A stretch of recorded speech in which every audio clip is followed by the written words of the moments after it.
when in the course of human events it becomes necessary for one people to dissolve the political bands which have connected them with another,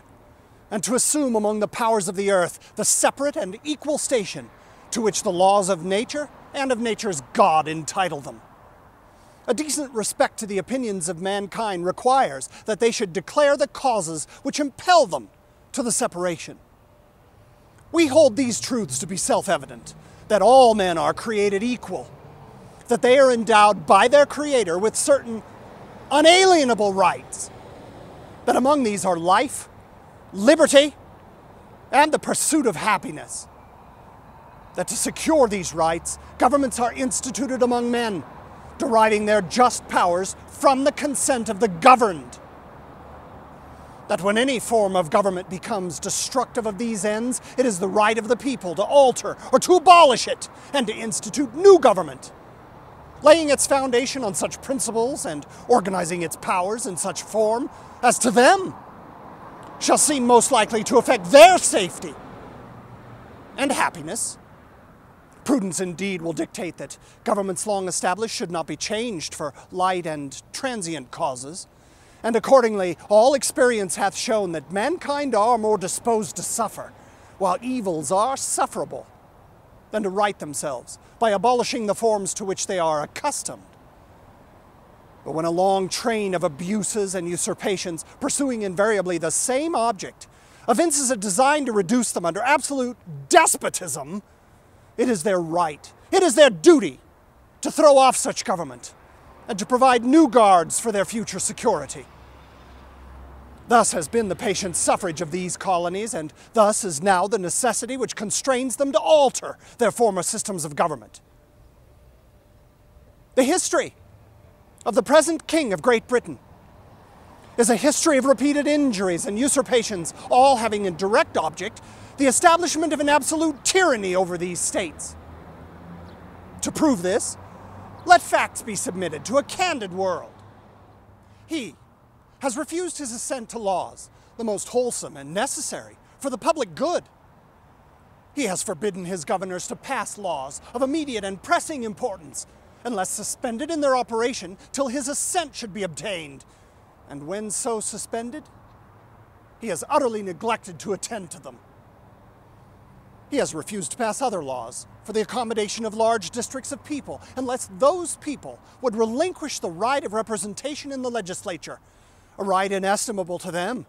and formidable to tyrants only. He has called together legislative bodies at places unusual, uncomfortable, and distant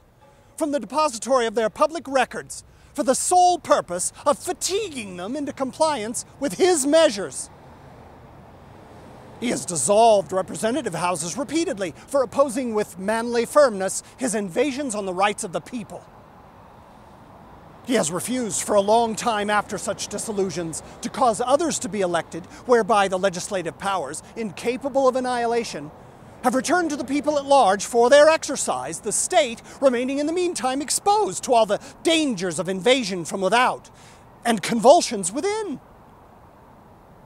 He has endeavored to prevent the population of these states, for that purpose obstructing the laws for naturalization of foreigners, refusing to pass others to encourage their migrations hither, and raising the conditions of new appropriations of land. He has obstructed the administration of justice by refusing his assent to laws for establishing judiciary powers. He has made judges dependent on his will alone for the tenure of their offices and the amount and payment of their salaries. He has erected a multitude of new offices and sent hither swarms of officers to harass our people and eat out their substance. He has kept among us in times of peace standing armies without the consent of our legislatures. He has affected to render the military independent of and superior to the civil power. He has combined with others to subject us to a jurisdiction foreign to our Constitution and unacknowledged by our laws, giving his assent to their acts of pretended legislation, for quartering large bodies of armed troops among us, for protecting them by a mock trial from punishment for any murders which they should commit on the inhabitants of these states, for cutting off our trade with all parts of the world, for imposing taxes on us without our consent, for depriving us in many cases of the benefits of trial by jury, for transporting us beyond seas to be tried for pretended offenses, for abolishing the free system of English laws in a neighboring province, establishing therein an arbitrary government, and enlarging its boundaries so as to render it at once an example and fit instrument for introducing the same absolute rule into these colonies, for taking away our charters, abolishing our most valuable laws, and altering fundamentally the forms of our governments, for suspending our own legislatures and declaring themselves invested with power to legislate for us in all cases whatsoever. He has abdicated government here by declaring us out of his protection and waging war against us. He has plundered our seas, ravaged our coasts, burnt our towns, and destroyed the lives of our people. He is, at this time, transporting large armies of foreign mercenaries to complete the works of death, desolation, and tyranny, already begun with circumstances of cruelty and perfidy scarcely paralleled in the most barbarous ages, and totally unworthy the head of a civilized nation. He has constrained our fellow citizens taken captive on the high seas to bear arms against their country,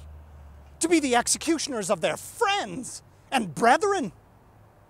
or to fall themselves by their hands.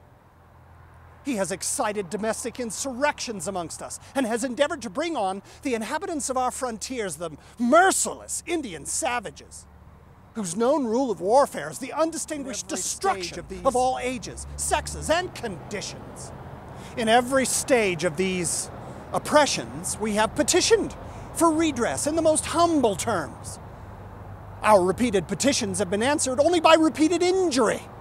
A prince whose character is thus marked by every act which may define a tyrant is unfit to be the ruler of a free people. Nor have we been wanting in attentions to our British brethren. We have warned them from time to time of attempts by their legislature to extend an unwarrantable jurisdiction over us. We've reminded them of the circumstances of our immigration and settlement here. We've appealed to their native justice and magnanimity. And we have conjured them by the ties of our common kindred to disavow these usurpations, which would inevitably interrupt our connections and correspondence. They too have been deaf to the voice of justice and consanguinity. We must therefore acquiesce in the necessity which denounces our separation and hold them as we hold the rest of mankind. Enemies in war, in peace, friends. We, therefore, the representatives of the United States of America, in General Congress, assembled, appealing to the Supreme Judge of the world for the rectitude of our intentions, do, in the name and by authority of the good people of these colonies, solemnly publish and declare that these united colonies are, and of right ought to be, free and independent states, that they are absolved from all allegiance to the British Crown, and that all political connection between them and the state of Great Britain is, and ought to be, totally dissolved, and that as free and independent states they have full power to levy war,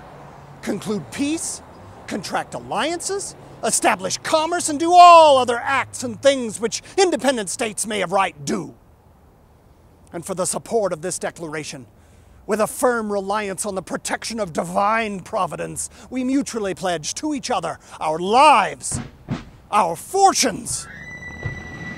and our sacred honor.